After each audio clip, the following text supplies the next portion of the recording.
So God uses this prostitute in partnership with Joshua so that the people would know that it is not Joshua, it's Jehovah. It's not the leader, it's the Lord. It's not the pastor, it's God's providence at work among the pastor and the people.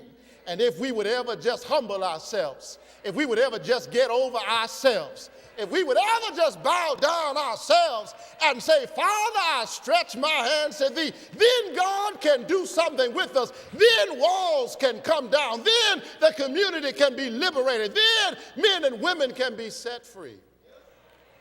Rahab teaches us something. She teaches us about the sacred worth of ordinary people. She teaches us about the sovereign will of an extraordinary God. And then finally, she teaches us about the saving work of a forgiving Father. I'm so glad God isn't like human beings. That God looks, I have to say it all the time because I'm glad that he looks beyond our faults and he sees our needs and he uses us in spite of us. And there's somebody here this morning who's saying, I'm going to join the church.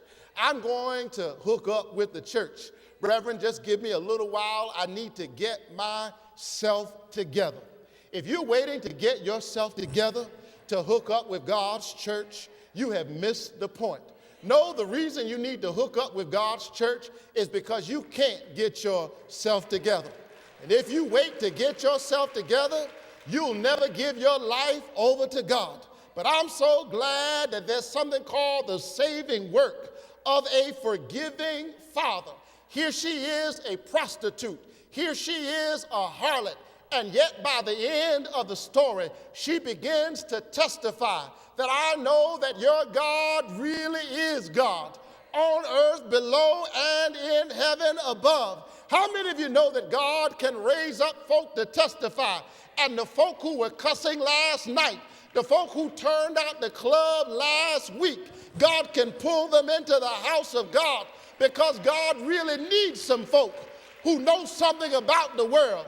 God needs some folk who know something about sin. The problem with some of y'all is you've been here so long, you've been sheep so long that you don't know how to think like a fish. And so every now and then God's got to catch some fish who still have the aroma of the ocean on them.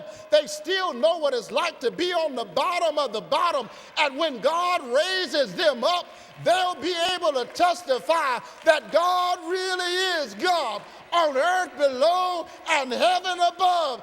God really is God. He picked me up, turned me around. God really is God. If he'll save me, he'll save anybody. God really is God. He liberated me. He emancipated me. He did everything I asked for. And then some that I never even imagined. God really is God.